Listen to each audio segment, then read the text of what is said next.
It was a crisp morning in downtown Boise just after 9. The streets hummed with the usual rhythm: coffee carts, briefcases, the warm bustle of folks starting their day.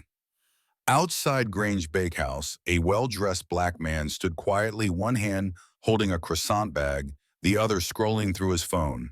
His posture was calm. He wasn't pacing. He wasn't hiding. He was just waiting. Across the street in a patrol car, officers Brian Halcroft and Lisa Mercer were idling, sipping their coffee, when the dispatch came through: black male, mid-30s, navy jacket, possible break-in suspect, Madison Avenue. They glanced at each other. Brian gave a slight nod toward the man at the bakery.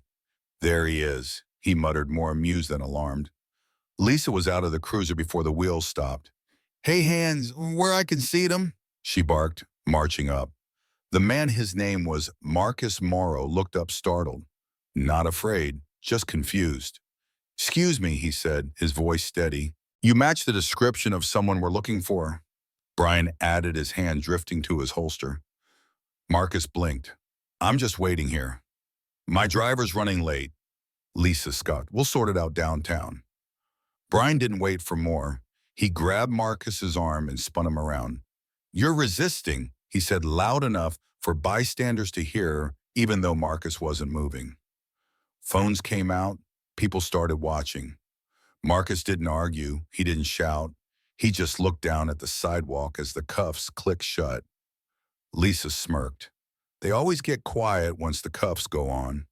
Probably another fake resume and a story to match. Brian chuckled. "Yeah, with some made-up credentials. Thinks he's somebody." They never asked for ID, never looked at the receipt sticking out of his bag. They didn't bother to ask what he was doing, just decided it for him. In the back of the cruiser, Marcus stared straight ahead, calm, composed. "You got anything to say?" Brian asked over his shoulder. "I'd like to make my phone call." Marcus replied, his voice quiet but firm. Brian rolled his eyes. "You'll get it after booking." But something about Marcus's tone, measured, patient, almost indifferent, put a small crack in their confidence.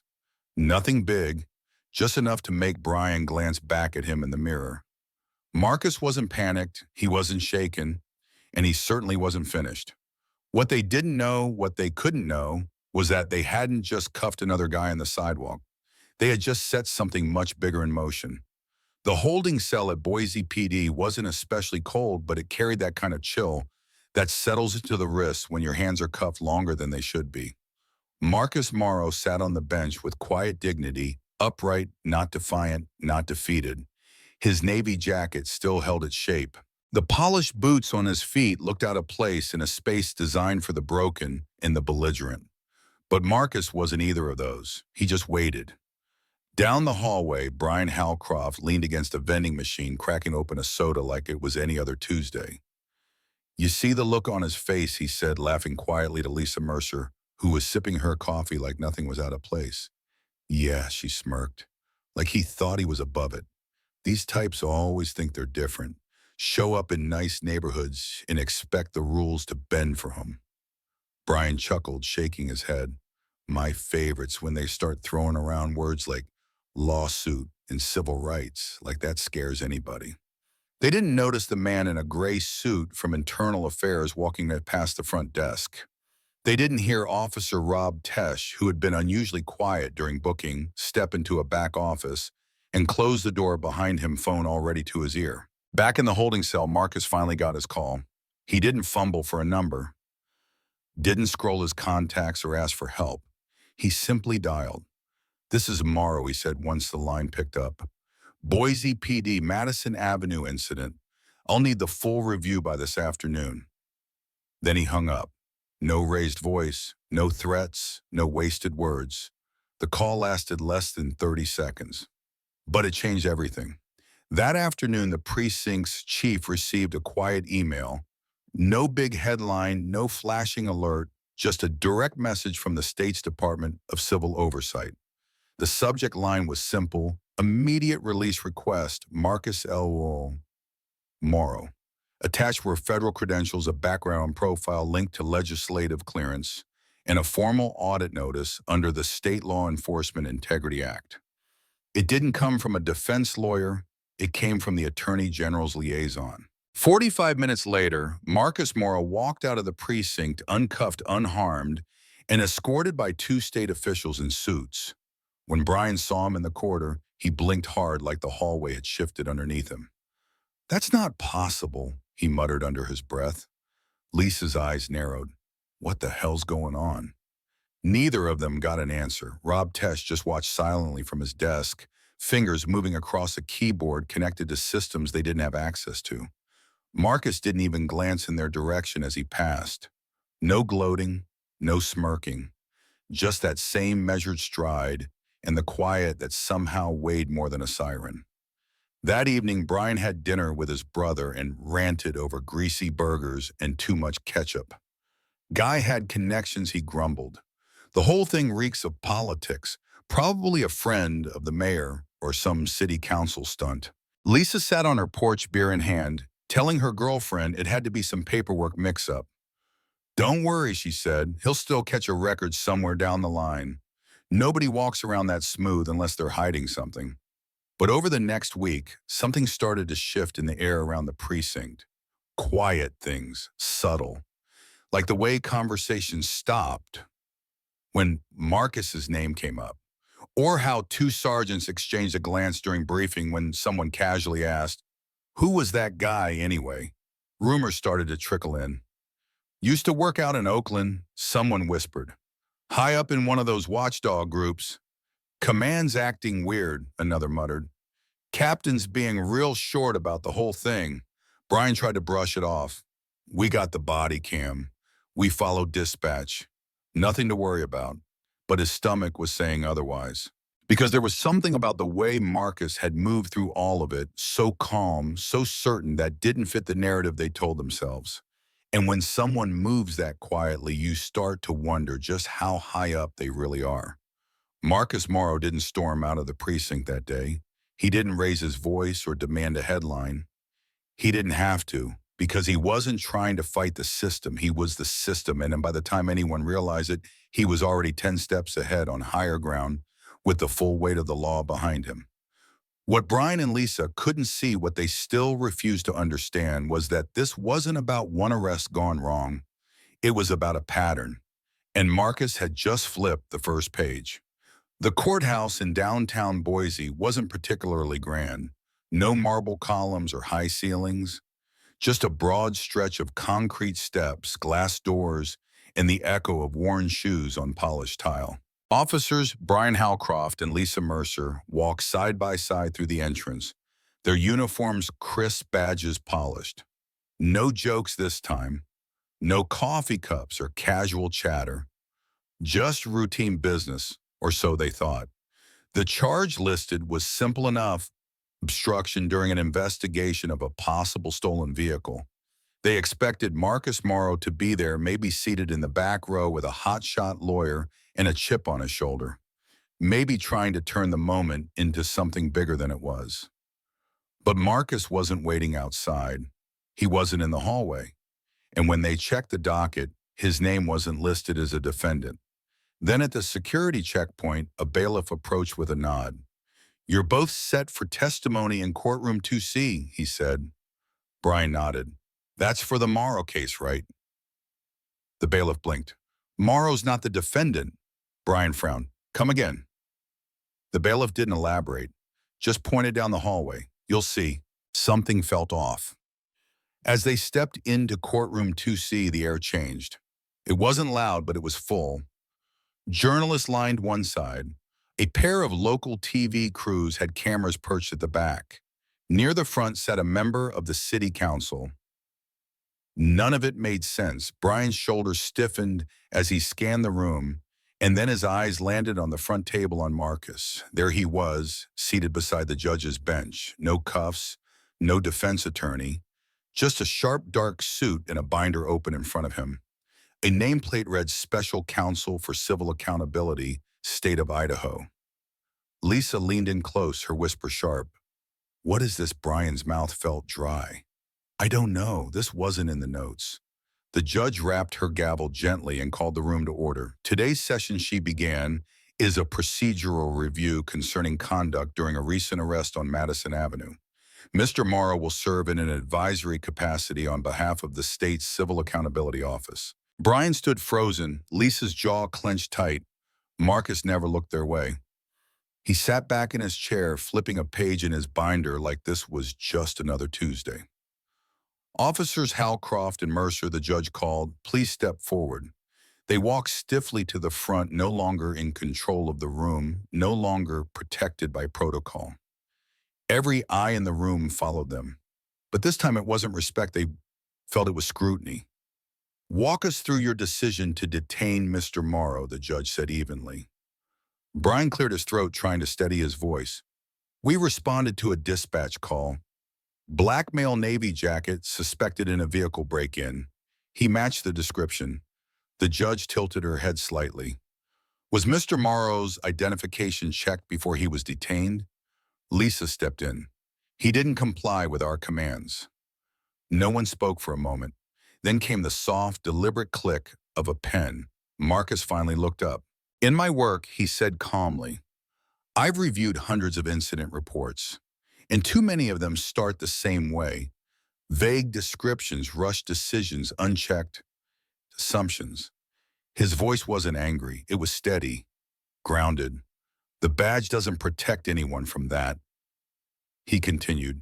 Lisa tried to speak, but Marcus raised a finger not to her, but toward the judge.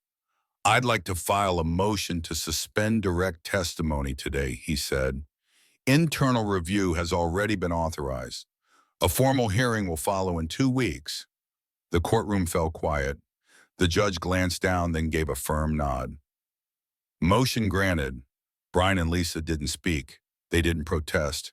They simply stepped back numb. Marcus stood, gathered his papers, and walked out without so much as a glance toward them. No show of triumph, no smug expression, just a calm, deliberate exit, and the entire press corps followed in his wake. Brian's hands were shaking. Lisa leaned in close. What the hell is happening? But she already knew. They both did. Because this wasn't just a courtroom appearance gone sideways. This wasn't about one mistaken arrest. This was the beginning of something much larger, and Marcus Morrow had just made his first move. Long before Marcus Morrow stood in that courtroom or sat at that polished desk with a binder in hand, he was a quiet kid growing up in Bakersfield, California. His mother, Deirdre, worked nights at Mercy Hospital. Tired hands, tired eyes, but always present. His father was a ghost who came and went, leaving behind more cigarette smoke than memories. By the time Marcus was 12, he had already learned how to live in 2 separate worlds. At school, he excelled spelling bees, science fairs, neat handwriting, straight posture. But once he stepped outside, and especially when patrol cars crept by, Marcus knew to keep his head low and his voice softer than necessary. He wasn't trying to stand out. He was trying to stay safe. That instinct came from experience. Like the time in 8th grade when a teacher accused him of stealing a calculator. No questions were asked. No one else was searched. Just Marcus. His locker was emptied in front of classmates. Nothing was found. No apology offered. He didn't say much that day, but he remembered. Not out of anger, but because it fit the pattern. By 17, Marcus had earned a scholarship to UC Davis. Political science. His essays didn't rage, they clarified. He knew how to lay out truth like a clean line on a courtroom floor. Law school followed Stanford. No legacy, no name boost, just grit and sharp thinking. While others chased high-paying firms, Marcus interned with a public accountability office in Alameda County. He sat through hearings, no one televised, listening as bruised civilians described routine stops that ended in broken ribs. He took notes. He cataloged stories. He didn't wear rage like armor. He wore patience like a tool.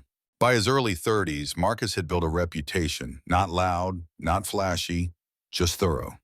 The kind of man departments grew uneasy around because he asked the questions others ignored. When Boise created a new position, Special Counsel for Civil Accountability, He was chosen quietly after years of lobbying by community watchdogs. No press conference, no fanfare, just confirmation and a new desk.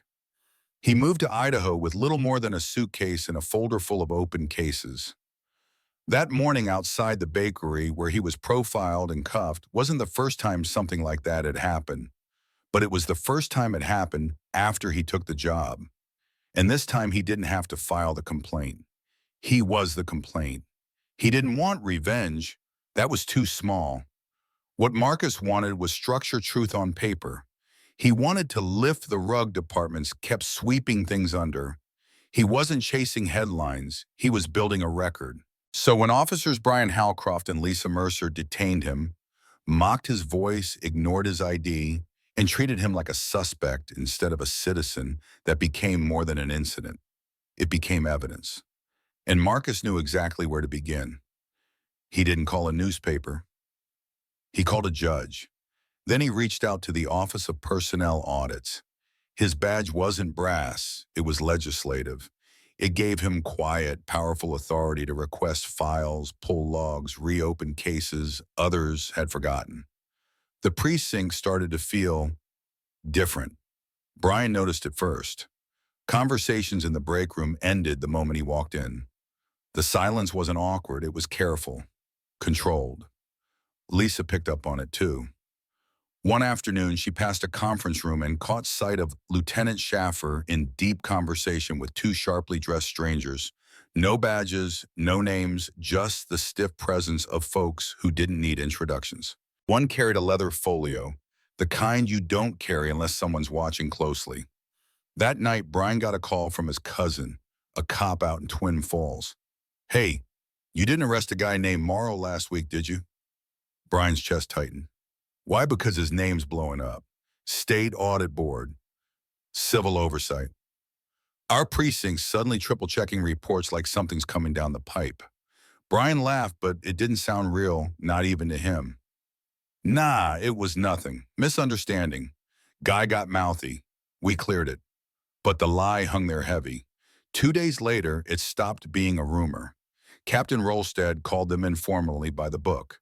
Full uniforms, a paper trail. When they stepped into the office, the same two people Lisa had spotted earlier were waiting. Officers Halcroft. Mercer, the captain, began his tone clipped. "This is Mr. Granger and Ms. Osai from the Office of Civil Accountability." Ms. Osai didn't smile. She didn't blink much either. "We're opening an internal review," she said plainly regarding last Thursday's incident involving Mr. Marcus Morrow. Brian tried to brush it off. "We've already cleared that. Case was dropped. He was released." Mr. Granger leaned forward. "This goes beyond the arrest." Lisa narrowed her eyes.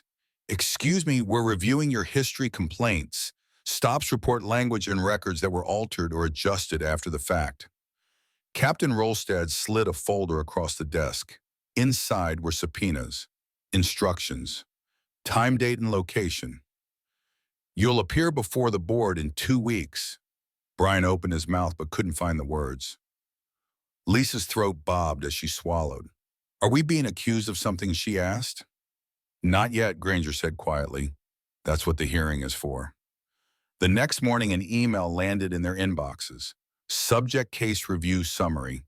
Prepared by Special Counsel M. Morrow's. Attached were files, dozens of them, old stops, body cam timestamps. Civilian complaints that never went anywhere. Brian hovered over the mouse for a full minute before clicking. One file opened a traffic stop from 3 years ago. A man named Julian York. Pulled over for a broken taillight. Detained for non-compliance. Charges dropped. Body cam not uploaded. The statement from York claimed he'd been slammed against his vehicle after asking to speak to a supervisor.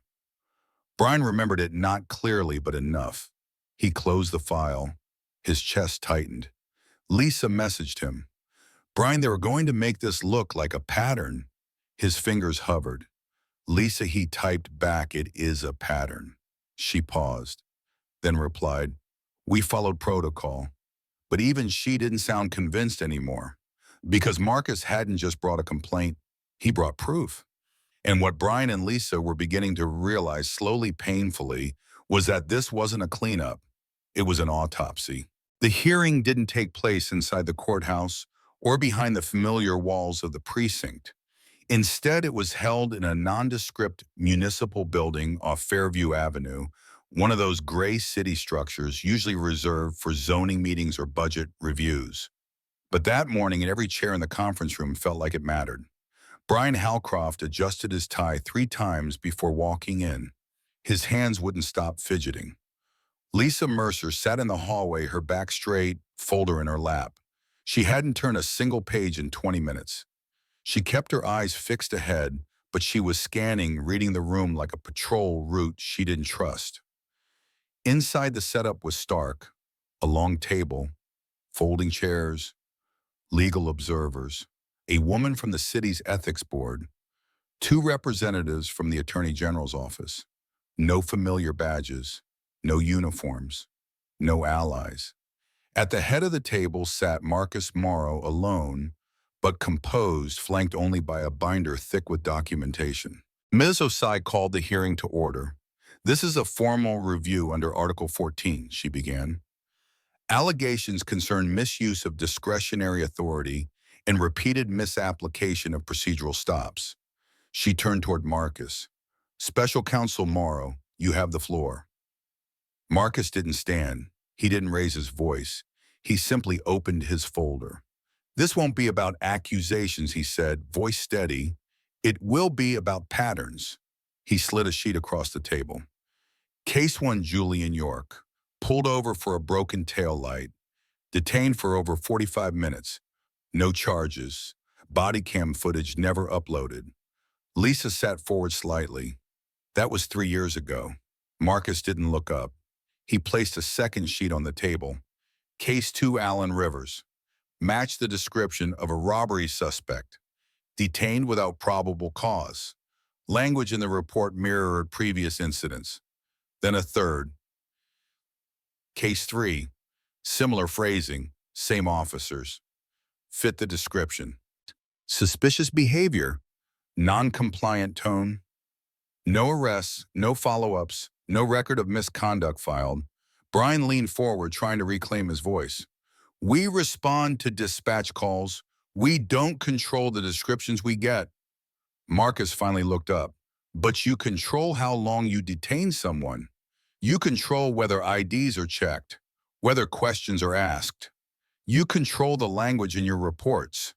And the number of times someone with no criminal history ends up in cuffs, bruised, and sent home without an apology." He reached into the folder and unfolded a map covered in red pins. "These are all the stops you've made in the last 5 years. The pins weren't scattered. They clustered block by block in certain neighborhoods around certain communities. We compared your data to 3 other patrol units. You averaged 42% more stops. 80% involved individuals from the same demographic. 90% resulted in no charges," Osai added softly. "That's not policing. That's profiling." Lisa's voice rose just a bit. "So what, you're putting us on trial for doing our jobs, for following protocol?" Marcus didn't flinch. "You're not on trial. You're being reviewed, because this time you stopped the wrong person. Not someone who lacked resources. Not someone who'd disappear into the system. You stopped me." He let that settle. "I wasn't wearing a badge that day. I didn't show credentials. I was just a man standing outside a bakery." Brian exhaled through his nose. "We had dispatch. We didn't target you." "You didn't have to," Marcus said gently. "You've built a system where the targeting happens automatically." He paused and looked around the room. "You can't fix what you won't admit." No one spoke for a long moment. The silence didn't feel like victory. It felt surgical. This wasn't about payback. It was about exposure. The second day of the hearing brought a quiet heaviness into the room. Brian arrived looking older, his shoulders tighter, his eyes dull. He didn't speak much. Lisa still wore her tough shell arms, folded tight lips pressed into a line. But her gaze darted around more than usual. She was reading the mood now, and it was shifting against them. One by one, the stories began. Julian York stood and spoke in a measured tone, how he'd asked for a supervisor and ended up with a sprained wrist, how his complaint went unanswered, how he never heard a single word back. Then came Alan Rivers, who had been misidentified walking home with groceries. He described being thrown to the ground in front of his daughter. She didn't speak for 2 days, he said quietly, just kept drawing pictures with the police car in the corner. Brian shifted in his seat. Other testimonies followed. Not all victims came, but the ones who didn't raise their voices. They didn't rage. They just told the truth. And it was that quiet truth that hurt the most. Because there were no cracks to exploit, no holes to poke, just human stories. Lisa tightened her arms. We've seen the worst in people. We can't afford to hesitate when things line up. Marcus looked at her for a long moment. Maybe the problem, he said, is what you've learned to call a match. Brian's voice trembled just a little. You don't know what it's like out there with Sherry, huh? People lie. They threaten you. They run. It changes how you read a situation. Marcus gave a small nod. I don't deny the job is hard, but when the same faces keep paying for other people's fear, it stops being about danger. It becomes about comfort. Lisa scoffed. Comfort. Marcus held her gaze. Yes, the comfort of assumptions, the comfort of acting without being questioned, of never being the one on the ground. Ms. Osai opened another folder. 3 reports filed in the past 24 months show altered body cam uploads. One labeled corrupted, one never submitted, one scrubbed of key footage. Brian's head lifted slowly. That's tech. That's not on us. Marcus's voice remained calm. It wasn't on you the first time. Maybe not even the second. But this is the fourth. For the first time, Lisa didn't reply. The weight was pressing in now, steady and real. They had spent years feeling insulated, but that insulation had cracks, and Marcus wasn't there to tear it down. He was just shining a light. Near the end of the day, a woman on the panel leaned forward, a former officer. Do either of you acknowledge that your methods may have caused harm? Lisa stared down at the table. Brian didn't look up. After a long pause, Lisa spoke softly. We did what we were trained to do. The words sat heavy in the room. Marcus looked down for a moment, then back at her. Then maybe he said quietly, it's time we start teaching something else. There was no gavel that morning. No grand announcements or dramatic tension. Just the low rustle of papers, the occasional cough, and the heavy awareness that something was coming to an end. The final day of the hearing felt different. Still, somber, almost respectful. Officers Brian Halcroft and Lisa Mercer sat at the far end of the room, side by side but no longer in sync. Their uniforms were neatly pressed, but the energy had left them. Brian sat quiet, hands folded, his posture rigid but tired. Lisa stared forward, arms crossed, lips set in a line. She didn't look smug anymore, just braced. Marcus Morrow stood alone at the front of the room. No legal team, no entourage. Just him and a folder the corners worn from use. When he spoke, his voice was low, purposeful. I've said what I needed to say, he began. You've heard the testimony. You've seen the reports. The same words, the same phrases, the same outcomes repeated across time and faces. He glanced toward Brian, not with anger, but with the kind of look a man gives when he hopes someone might finally listen. I don't believe either of you joined this department intending harm, he said, but somewhere along the way, the habits became the job. You stopped seeing people. You started seeing profiles. No one interrupted. No one shifted. Marcus continued, this isn't about revenge. That's not justice. I'm here because the system can't heal if it keeps hiding its cracks. Then he turned to the review board. His voice was clear and measured. My recommendation is that Officers Halcroft and Mercer be removed from field duty indefinitely, that they undergo retraining, psychological review, and that the cases flagged during this review be reopened for full examination. A hush fell across the room. Brian didn't argue. He didn't shake his head. He just looked down at his folded hands and kept still. Lisa whispered almost to herself, "It was a job." Marcus turned to her. "No," he said gently. "It was a responsibility. And when we forget that people get hurt," the board stepped out for deliberation. It didn't take long, just over half an hour. When they returned, Ms. Osai stood and read the decision. Officer Brian Halcroft, suspended from active duty, badge relinquished pending reassessment. Officer Lisa Mercer, same. Neither of them spoke.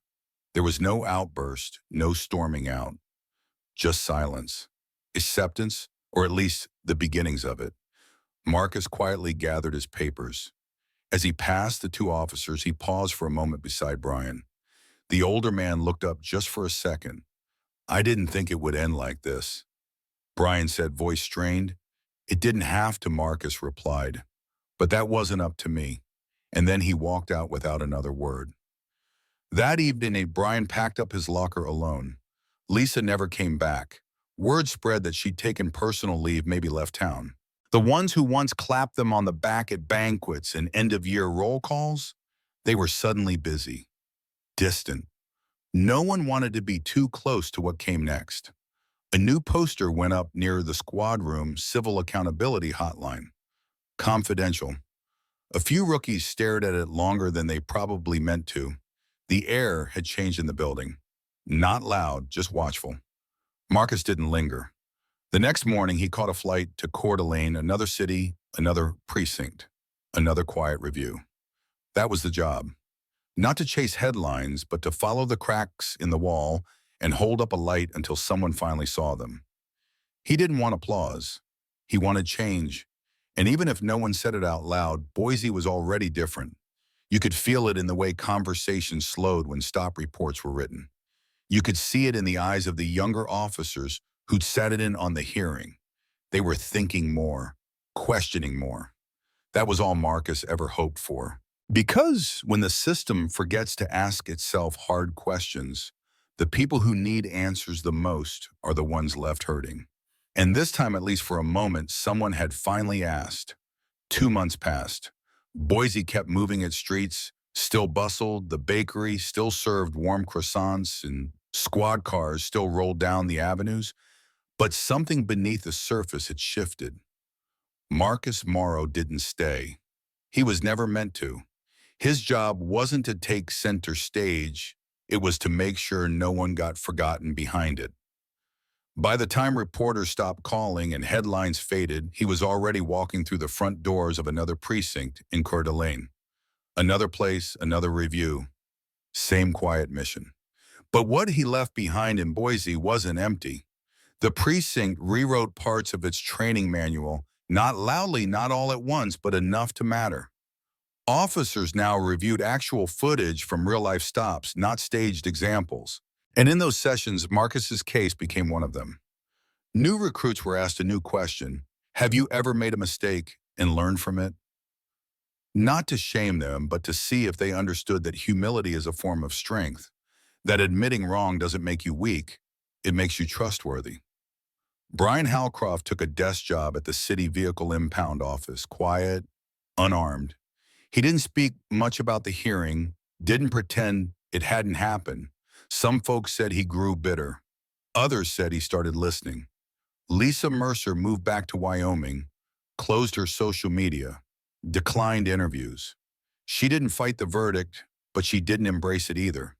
Maybe she was still sorting through what it meant to be seen so clearly after years of being shielded by a badge. And the people they'd once stopped, some of them got calls. A few received letters, not many, not enough. But it was a start. Julian York got a note from the mayor's office, hand-signed. Eileen Rivers received a call from the city attorney asking if she might be open to mediation. It didn't make headlines. There were no settlements broadcasted on the news. But there were signs, quiet, careful signs, that someone somewhere had been paying attention. Because justice doesn't always arrive with a spotlight. Sometimes it walks out of a hearing room with a folder tucked under its arm and the weight of a promise in its step. This story isn't about villains. It's not even about heroes. It's about how easy it is to stop seeing people as people and how dangerous that becomes when uniforms and authority make it feel normal. Marcus didn't change the world with force. He changed it with presence, with truth, and with patience. And maybe that's what real accountability looks like. Not loud, but lasting. If this story moved you even just a little, I'd love to hear your thoughts. Whether it reminded you of someone, stirred a memory, or made you reflect, leave a comment below. And if stories like this matter to you, stories that don't just inform, but remind us how to be human, feel free to subscribe. I'll be here sharing more stories that speak quietly but deeply. Take care of yourself, and thanks for listening.